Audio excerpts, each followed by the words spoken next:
Hello guys, వీడియోనైతే last దాకా చూడండి అండ్ ఛానల్ని సబ్స్క్రైబ్ చేసుకోండి. ఈరోజు ఎపిసోడ్ స్టార్ట్ అవ్వగానే అయితే రాధ చాలా సంతోషంగా ఉండి తనలో తనే బ్లష్ అవుతూ ఉంటుంది. విక్రమ్తో స్పెండ్ చేసిన మూమెంట్స్ అన్నీ గుర్తు తెచ్చుకొని ఇంకా నేను ఎందుకు ఇంత సంతోషంగా ఉన్నానని తనే చెప్పుకుంటూ ఇంకా విక్రమ్తో స్పెండ్ చేసిన మూమెంట్స్ అన్నీ గుర్తు తెచ్చుకొని తనకు థ్యాంక్స్ చెప్పాలని చెప్పి మంచిగా రెడీ అయ్యి అయితే విక్రమ్ దగ్గరికి పరిగెత్తుకుని వెళ్తుంది. ఎక్కడున్నాడో వెతుక్కుంటూ ఇంకా విక్రమ్ దగ్గరికి అయితే వెళ్తుంది పరిగెత్తుకుని రాధ. ఇక్కడ విక్రమ్ దగ్గరకు వచ్చి విక్రమ్ ఫ్రెండ్ మాత్రం రే ఈరోజు ఏందో రా నీలో నాకు హీరో కనబడుతున్నాడు అని అయితే విక్రమ్ని పొగుడుతూ ఉంటాడు. ఇంతకాలం నీలో ఉన్న విలన్ నిన్ను డామినేట్ చేశాడు, ఇవాళ మాత్రం హీరో డామినేట్ చేసి బయటికి వచ్చేసాడు. ఆ హీరో గాడు అలా బయటికి రావడం వల్లే మా చెల్లమ్మని నువ్వు కాపాడగలిగావు, లేకపోతే మా చెల్లెమ్మ పరిస్థితి ఏంట్రా తలుచుకుంటేనే భయమేస్తుంది. రే మొగుడు అంటే నీలా ఉండాలిరా, పెళ్ళాం మీదే ఎంతమంది ఎన్ని నిందలేసినా మొగుడు అనేవాడు నమ్మకూడదు అని అయితే చెప్పి ఇంకా పొగుడుతూ ఉంటాడు విక్రమ్ని.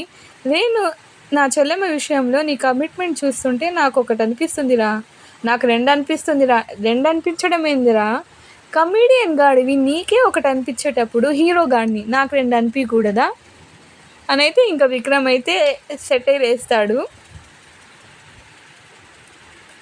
ఏంట్రోయ్ ఒక్క పెగ్గుకే సెటైల్ వేస్తున్నావు, నీకు హీరో టైటిల్ వేసినందుకు నాకు కమెడియన్ టైటిల్ ఇస్తావా నువ్వు రే అని చెప్పి ఇంకా కామెడీ చేసుకుంటూ ఉంటారు ఇద్దరు ఫ్రెండ్స్. రే ఇవాళ నువ్వు నా చెల్లెల్ని కాపాడావు కాబట్టి నీ మీద నాకు కోపం కూడా రావడం లేదురా అని చెప్పి అయితే చెప్తాడు. ఏడ్సావు కానిలే, ఇందాకేదో నువ్వు కమిట్మెంట్ ఏదేదో అంటున్నావు, అదేంది ఇంకోసారి చెప్పు నాకు అని అయితే విక్రమ్ అడుగుతాడు. అదా, రాధ విషయంలో నీ కమిట్మెంట్ చూస్తుంటే నువ్వు రాధని లవ్ చేస్తున్నావేమో అని అనిపిస్తుంది. అది ఇది చెప్పంగానే వెనకాల రాధ అయితే వచ్చి నిలబడి ఉంటుంది. రాధ వింటూ ఉంటుంది, కొంచెం స్మైల్ కూడా ఇస్తుంటుంది రాధ వెనకాల నుంచి అది వినంగానే. అయితే అగ్రిమెంట్ పెళ్ళిని పర్మనెంట్ పెళ్ళి చేసేసి రాధతో నువ్వు లైఫ్ లాంగ్ సెటిల్ అయిపోతావేమో అనిపిస్తుంది అని చెప్పి అయితే చెప్తాడు విక్రమ్తో. తప్పు లేదురా, నీలాంటి కమెడియన్కి అలా అనిపించడంలో అస్సలు తప్పు లేదు. మరి నీలాంటి హీరోకి ఏమనిపిస్తుందో ఏదో అనిపిస్తుంది లేదా, వదిలే. లేదు నువ్వు చెప్పాల్సిందే అని చెప్పి అయితే అడుగుతాడు విక్రమ్ని.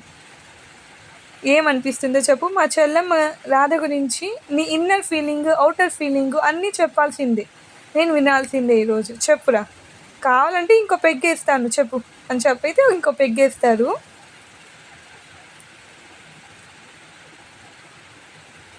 చెప్పరా, మా చెల్లెమ్మ మీద నీలకు లవ్ ఫీలింగ్ ఉందా లేదా చెప్పు. కిచ్చమని మాట్లాడే ఆ చించు ముఖం దాన్ని నేను ఎలా లవ్ చేస్తానా అని అయితే చెప్తాడు ఇంకా విక్రమ్. చించు ముఖం వేసుకొని ఉంటుంది, ఎక్స్ప్రెషన్స్ పలకని ఆ కంచు ముఖం రాధతో నేను కాపురం ఎలా చేస్తారా. రే నువ్వు చాలా ఎక్కువ మాట్లాడుతున్నావు రే, ఈ మాటలు రాధ వినిందంటే చాలా ఫీల్ అవుతున్నాయి, జాగ్రత్త అని అయితే చెప్తాడు. రాధ వెనకాల వింటే కదా అని చెప్పి అయితే విక్రమ్ అంటాడు, వింటే కదా ఫీల్ అయ్యేది, వినడం లేదు కదా అని అయితే చెప్తాడు. ఇంకా వెనకాల రాధ ఉందనే విషయం అయితే వీళ్ళకి ఇప్పుడు దాకా అయితే చూడలేదు. అప్పుడే ఇంకా రాధ వెనకాల ఉండేది తన ఫ్రెండ్ చూస్తాడు.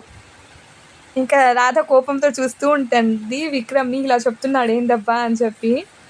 ఇంకా విక్రమ్ని తంతాడు వాడి ఫ్రెండ్, వెనకాల చూడరా రే వెనకాల చూడరా అని చెప్పి. ఇంకా గమ్ముగా విక్రమ్ అయితే మొహం దాచుకొని గమ్ముగా అయిపోతాడు. మీ భార్యాభర్తలు ఏదో పర్సనల్ విషయాలు మాట్లాడుకుంటారేమో, నేను వెళ్ళిపోతానని అయితే ఇంకా వదిలేసి వెళ్ళిపోతాడు విక్రమ్ని రాధాని ఒంటరిగా. అయితే తన ఫ్రెండ్ ద్రోహి, మిత్ర ద్రోహి, వెళ్ళిపోయాడు ఎదవా అని చెప్పి తిట్టుకుంటాడు విక్రమ్. ఇంకా రాధ కిందకు వచ్చి కూర్చొని ఏం చెప్తాడో వింటానన్నట్టు వచ్చి కింద కూర్చుంటుంది విక్రమ్ పక్కన. అప్పుడు విక్రమ్ అయితే యాక్చువల్గా ఫ్లోలో ఏదో యాక్చువల్గా నేను నీకు థ్యాంక్స్ చెప్దామని వచ్చాను, ఆ దుర్గా గాడి చేతుల్లో నా జీవితం ఏమైపోతుందని నేను చాలా భయపడ్డాను, వాడు నన్ను చంపేస్తాడని కాదు నేను భయపడింది, నా మీద పడ్డ ఆ నింద అలా ఉండిపోతుందేమోనని భయపడ్డాను, బాధపడ్డాను. ఆ భయాన్ని, బాధని పోగొట్టి ఆ రాక్షసుడి నుంచి నన్ను కాపాడి నేను ఏ తప్పు చేయలేదని నిరూపించినందుకు థ్యాంక్స్ చెప్దామని వచ్చా నేనైతే. కానీ నేను ఇలా వస్తే నువ్వు మాత్రం నా గురించి నోటుకొచ్చినట్టు వాగుతావా? అంటే అంటే ఇప్పుడు వరకు నువ్వు ఏమైనా మాట్లాడావా అని చెప్పి విక్రమ్ అడుగుతాడు. ఇంతసేపు ఇది మొత్తం చెప్తే నీ లిప్స్ ఏదో కదులుతున్నాయి నాకు, కానీ ఏమి ఆడియో అయితే రావడం లేదు, నువ్వు ఏమైనా చెప్పావా? డైలాగులు అయితే నాకేం వినిపించడం లేదు, అంటే ఆ డైలాగులు బయటకు వచ్చాయా అని అయితే ఇంకా చెప్తుంది. ఇంకా విసుక్కొని రాధ అక్కడి నుంచి అయితే వెళ్ళిపోతారు. అండ్ ఇక్కడ విక్రమ్ వాళ్ళ చెల్లి తన ఫ్రెండ్ అయితే ఇంకా ఇక్కడ రొమాంటిక్ సాంగ్ లాగా ఇలా కళ్ళతో సిగ్నల్స్ అయితే చేసుకుంటూ ఉంటారు.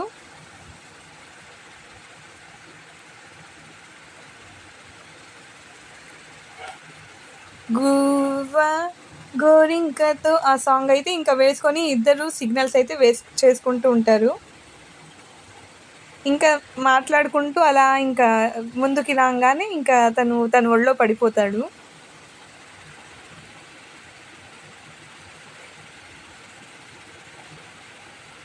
మందు స్మెల్ వస్తుందా నీకేమైనా అని వాళ్ళ చెల్లెలు అడుగుతుంది.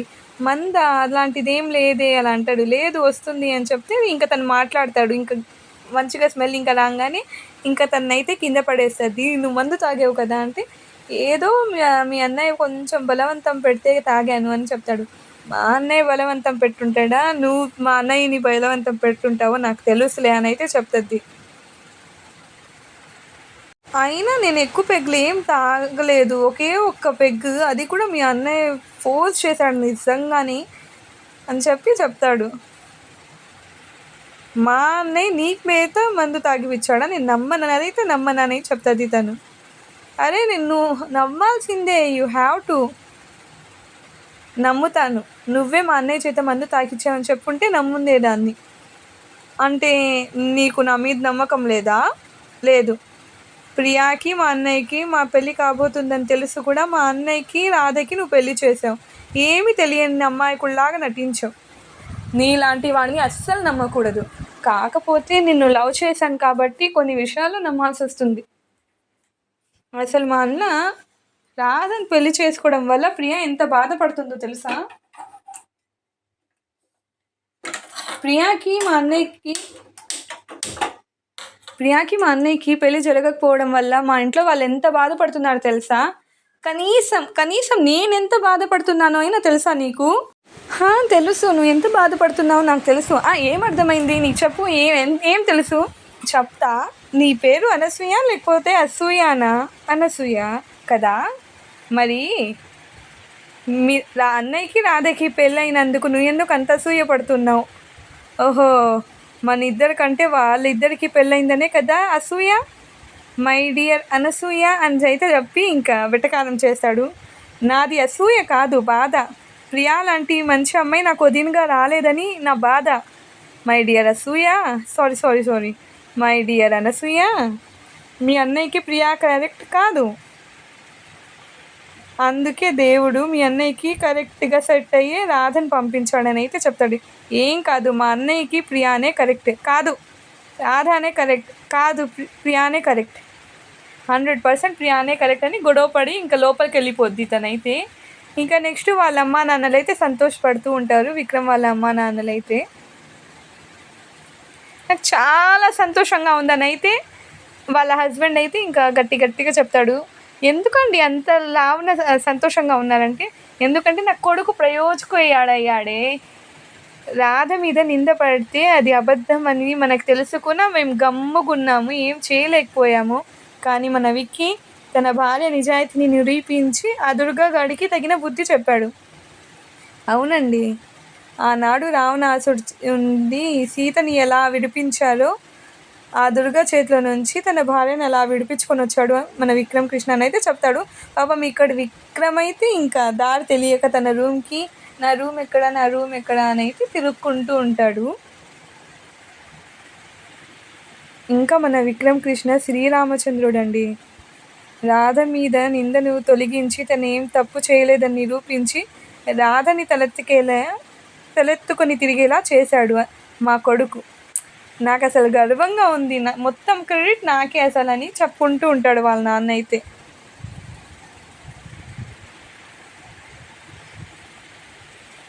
మొత్తం అసలు నమ్మకం వల్లేనండి, ప్రేమించి పెళ్లి చేసుకున్నాను కదా, ఆ నమ్మకం వల్లే ఈరోజు ఇద్దరు అంత కలిసి ఉన్నారు. అంత నిందపడినా ఇద్దరి మీద ఏం అపార్థాలు ఏం తెచ్చుకోలేదు, ఇద్దరు ఒకరి మీద ఒకరు అని అయితే చెప్పుకుంటూ ఉంటారు. ఇంకా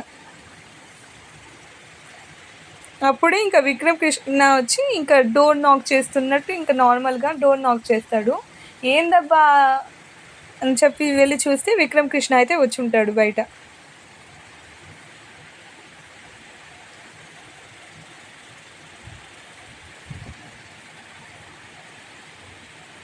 రే రే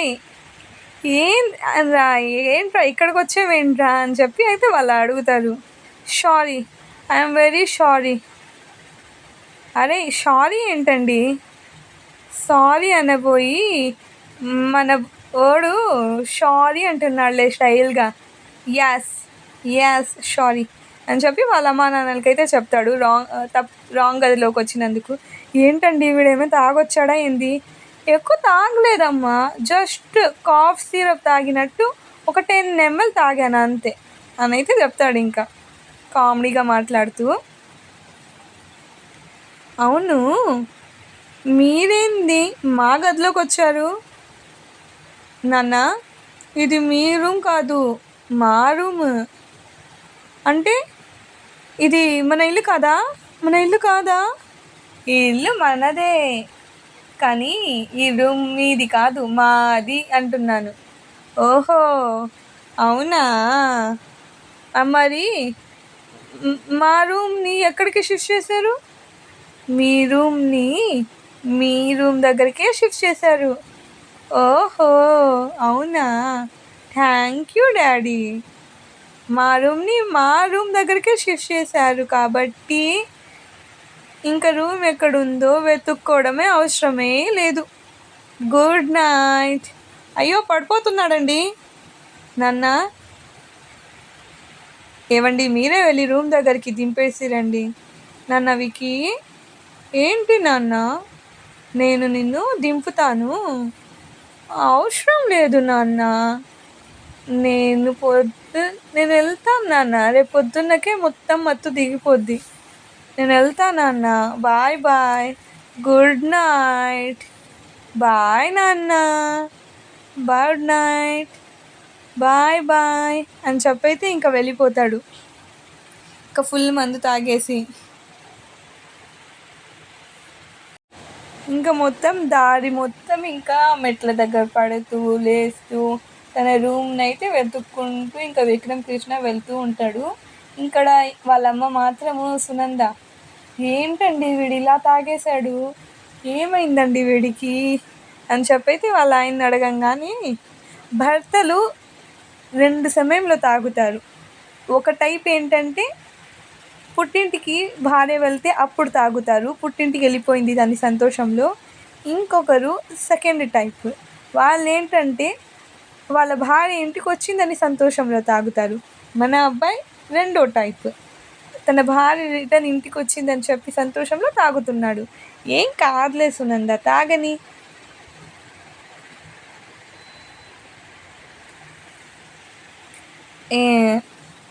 ఏందండి మీరు అని చెప్పి ఇంకా చెప్పుకుంటుంది. ఇంకా అక్కడైతే రాధ, నాది చుంచు ముఖమా, నాది ముచ్చు ముఖమా, ఏంది నా ముఖంలో ఎక్స్ప్రెషన్లు కనపడవా అని చెప్పి ఇంకా తిట్టుకుంటూ ఉంటుంది గదిలో. నా మొహంలో ఎక్స్ప్రెషన్స్ పలకవా? ఇప్పుడు నీ ముఖంలో రకరకాల ఎక్స్ప్రెషన్లు పలికిస్తాను, రా నువ్వు గదిలోకి రా నువ్వు అని చెప్పి ఇంకా వెయిట్ చేస్తూ ఉంటుంది. రాధా నేను వస్తున్నా, నీ దగ్గరికే వస్తున్నానని చెప్పి అయితే ఇంకా వస్తూ ఉంటాడు విక్రమ్ కృష్ణ. రాగానే ఇంకా మత్తులో తలుపు దగ్గర కొట్టుకుంటాడు. ఏందబ్బా తలుపు వేసేస్తున్నావు రాధా, తలుపు తీ అని అయితే చెప్తాడు. ఆల్రెడీ లోపలికి వచ్చేసి కూడా తలుపు బాగా తెరిచే ఉన్నారు, నువ్వే తాగేసి వచ్చావని చెప్పైతే ఇంకా రాధ చెప్తుంది. తెరిచే ఉందా, అవునా? ఎవరో వేసినట్టుగా అనిపించిందే నాకైనా అని చెప్పి చెప్తారు. వేసింది తలుపు కాదు మందు. నువ్వు ఫుల్‌గా ఏసేసి వచ్చున్నావు మందు. ఫుల్‌గా కాదు హాఫే వేశా రాధా అని చెప్పి చెప్తాడు. అయినా నువ్వు నన్ను ప్రశ్నించకూడదు. ఓకే. అని చెప్పైతే ఇంకా విక్రమ్ కృష్ణ ముందుకి నడుస్తూ ఉంటే రాధ అయితే కాళ్ళు అడ్డు పెట్టేస్తుంది. కాళ్ళు అడ్డు పెట్టంగానే ఇంకా విక్రమ్ వచ్చి కింద పడిపోతాడు. అబ్బో నా ముక్కు పగిలింది అని చెప్పైతే ఇంకా ఏడుస్తాడు. నేనెలా పడ్డాను? అయ్యా నేనెలా పడ్డా? నువ్వే కదా పడేసింది నన్ను. నువ్వే నిజం చెప్పు. నువ్వే కదా పడేసింది. ఎందుకు పడేసావు నన్ను? నేను పడేయలేదండి. నువ్వు నా కాళ్ళని చూస్తూనే ఉన్నావు కదా. మరి నేను ఎప్పుడు పడేసా? అవును కదా. మరి నేను ఎలా పడ్డాను? నాకు తెలీదు. సరే నేను మళ్ళీ వస్తా, అప్పుడు ఎలా పడ్డానో చూస్తా నేనైతే అని చెప్పానైతే ఇంకా మళ్ళీ రిటర్న్ రావడానికి వెళ్తాడు. కానీ చిన్నపిల్లల చేష్టలాగా చేసి తన కాలికి దూరంగా ఇంకా నడుచుకుంటూ లోపలికి వస్తాడు. ఇంకా నిలబడిపోయి ఇంకా మంచం పైన అయితే పడిపోతాడు విక్రమ్ అయితే. చూడు నేను స్ట్రైట్గా వచ్చేసానని చెప్పేది ఇంకా మంచం పైన పడిపోతారు. భలే స్ట్రైట్గా ఉన్నారు. నువ్వే కాదు నన్ను ఎవ్వరు పడేయలేరు అని చెప్పి ఇంకా చెప్తే ఎవ్వరు పడేయడం అవసరం లేదులే నువ్వే పడిపోతావు అని చెప్పైతే ఇంకా టాంట్ వేస్తుంది రాధ. అవును ఇందాక నన్ను ఏమన్నావు? నాది కంచు ముఖమా? నా ముఖంలో ఎక్స్ప్రెషన్స్ పలకవా? యా ఆఫ్ కోర్స్ నాది కంచు ముఖం కాదు, నీదే చుంచు ముఖం. నీ ముఖంలోనే ఎక్స్ప్రెషన్స్ ఉండవు. చూడు ఇంకోసారి కంచు ముఖం చుంచు ముఖం అన్నావో అంటాను. ఏం చేస్తావు? ఏం చేస్తానా? మంచం మీద పడేసి కంచంతో కొడతాను. ఇప్పుడు కంచం ఎక్కడ వస్తుంది? ఇప్పటికిప్పుడు ఎలా వస్తుంది అనేది ఇంకా ఎక్కిరిస్తాడు రాధాని. ఎలా వస్తుంది చెప్పు కంచం అని చెప్తే ఇలా అని చెప్పి ఇంకా ముఖం దగ్గర ప్లేట్ అయితే పెడుతుంది. ఫుల్గా తాగొస్తే సరిపోదు, ఏదో ఒకటి తినాలి. ఏదో ఒకటేముంది, 2 తింటా. ఇడ్లీ తింటా, దోశ తింటా, 2 తింటాను. సరే తిను అని చెప్పైతే ఇంకా రాధ చేతిలో పెడుతుంది ప్లేట్ అయితే. నోట్లో తప్ప ఇంకా కళ్ళ దగ్గరికి, ముక్కు దగ్గరికి, చెవి దగ్గరికి అయితే తీసుకొని వెళ్తాడు ఆ ఇడ్లీని దోశని విక్రమ్. ఆ కష్టాలు చూడలేక ఇంకా చెప్తుంది రాధ, సరిగ్గా తిను, నోరు అక్కడ కాదు ఇక్కడ ఉంది, ఏం చేస్తున్నావు అసలు అని చెప్పి చెప్తుంది. సరేలే నేను తినిపిస్తానని చెప్పి తనే ఇంకా తీసుకొని తినిపిస్తుంది. నేనే తినిపిస్తానని చెప్పి ఇంకా తినిపిస్తూ ఇంకా మాట్లాడుతూ ఉంటుంది. ఆను అని చెప్పి అయితే ఇంకా తినిపిస్తుంది.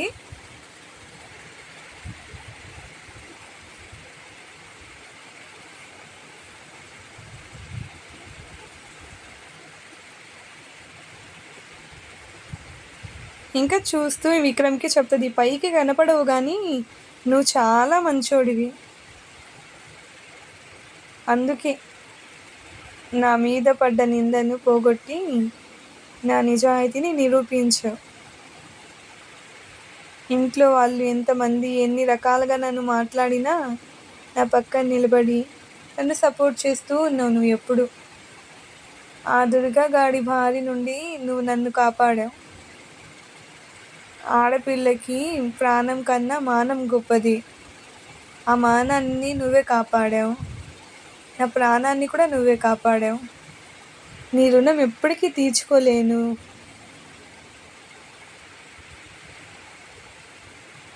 Thank you so much. నిజంగా నీ రుణాన్ని నేను ఎప్పటికీ తీర్చుకోలేనని అయితే ఇంకా చెప్పేసి హ్యాపీగా ఉంటుంది చూస్తూ తన్ని మంచిగా. ఇంకా అక్కడ నుంచి సరే లేచి వెళ్ళిపోదాం అనుకునేటప్పటికి ఇంకా లేచి వెళ్తుంటే ఇంకా విక్రమ్ అయితే తన చెయ్యిని పట్టుకుంటాడు, ఆపుతాడు బయటికి వెళ్తుంటే. తను రాధా నువ్వంటే నాకు చాలా ఇష్టం అని అయితే చెప్తాడు. ఇంకా చాలా అంటే చాలా ఇష్టం రాధా, నిజంగా అని చెప్పి చెప్తాడు. నువ్వు లేక నేను లేను రాధా,